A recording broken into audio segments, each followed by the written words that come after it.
Assalamualaikum warahmatullahi wabarakatuh. Perkenalkan, nama saya Muhammad Ikhtiar Ridaludin. Saya mahasiswa jurusan Teknik Informatika di kampus STT Bandung. Saat ini saya sedang mengambil mata kuliah Personal Development yang diajar oleh Pak Jack Febrian Rusdi STMT. Di sini saya akan memaparkan sedikit materi dan juga komentar dari studi kasus yang saya ambil. Komunikasi interpersonal adalah sebuah proses pertukaran ide, informasi, pendapat, dan perasaan antara dua orang atau lebih. Seringkali dalam setting informal. Proses ini melibatkan elemen-elemen seperti encoding, decoding, dan feedback. Tujuannya adalah menciptakan hubungan yang baik, saling pengertian dan kesenangan, serta mempengaruhi dan merefleksikan diri sendiri. Contoh komunikasi interpersonal itu termasuk seperti percakapan sehari-hari, presentasi atau pidato, wawancara, diskusi kelompok, dan pertemuan bisnis. Komunikasi interpersonal mengandalkan pertukaran informasi, pendengaran aktif, ekspresi verbal dan non-verbal, serta kemampuan membangun hubungan yang baik. Studi kasus yang diambil adalah terkait dengan debat capres yang diselenggarakan pada tanggal 12 Desember 2023. Dalam debat ini membahas seputar pemerintahan, hukum, HAM, pemberantasan korupsi, penguatan demokrasi, peningkatan layanan publik, dan kerukunan warga.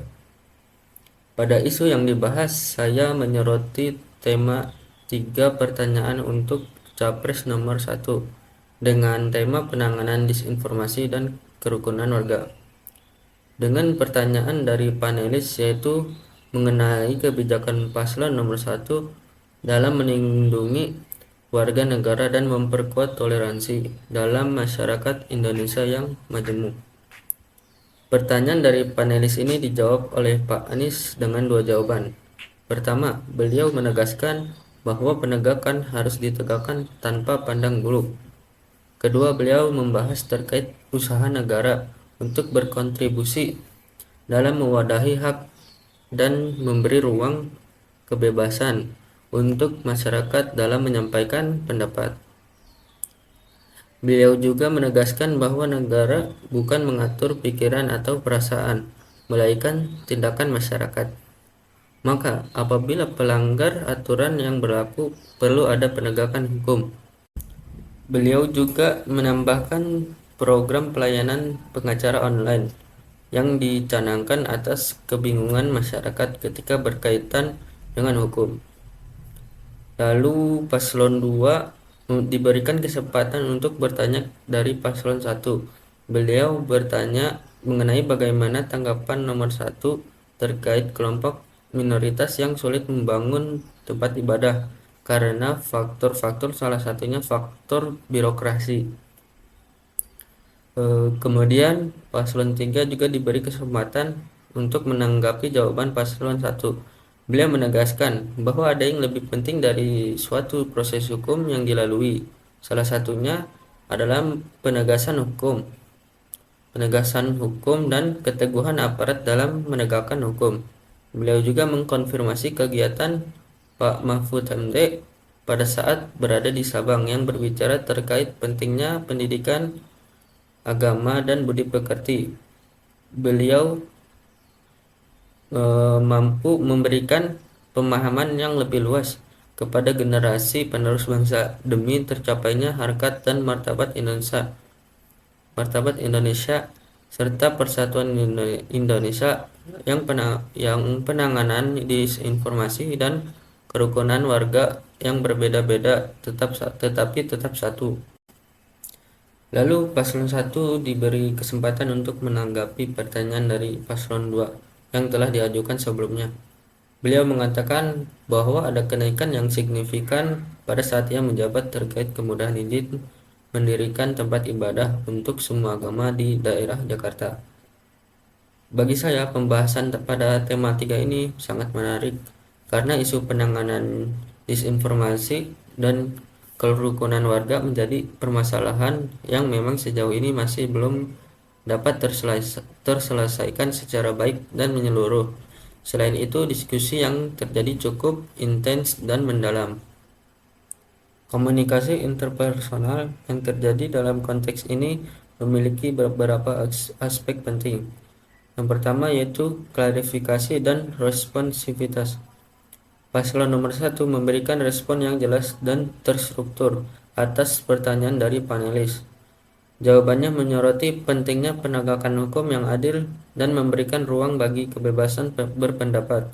Ini menunjukkan kemampuannya dalam menyampaikan pikiran secara terstruktur dan responsif terhadap isu yang ditanyakan. Yang kedua yaitu interaksi antar paslon. Saat paslon nomor 2 dan 3 diberikan kesempatan untuk bertanya atau menanggapi, terjadi interaksi yang menunjukkan dinamika komunikasi politik. Paslon nomor 2 menanyakan tentang isu minoritas dan tempat ibadah, sementara paslon nomor 3 menekankan pada pentingnya pendidikan dan budi pekerti. Hal ini menunjukkan bagaimana setiap calon memiliki fokus dan sudut pandang yang berbeda, yang penting dalam komunikasi interpersonal dalam konteks debat politik.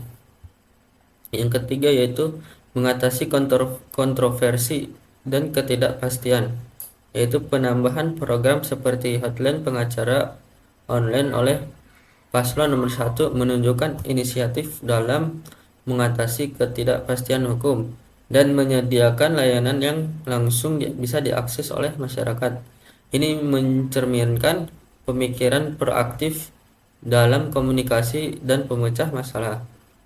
Yang keempat yaitu pertukaran gagasan dan konfirmasi fakta.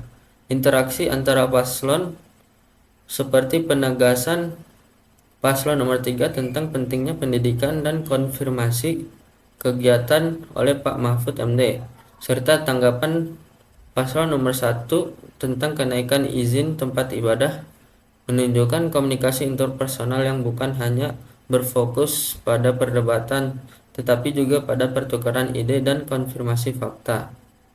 Nah, dari kesimpulan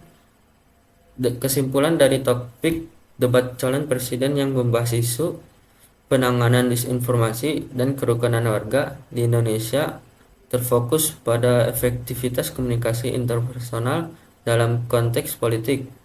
Debat ini menyoroti bagaimana keterampilan komunikasi yang baik, termasuk kemampuan untuk menyampaikan pesan secara jelas dan terstruktur, mendengarkan secara aktif, serta merespon dengan tepat, merupakan aspek penting dalam dialog politik. Sekian dari saya. Wassalamualaikum warahmatullahi wabarakatuh.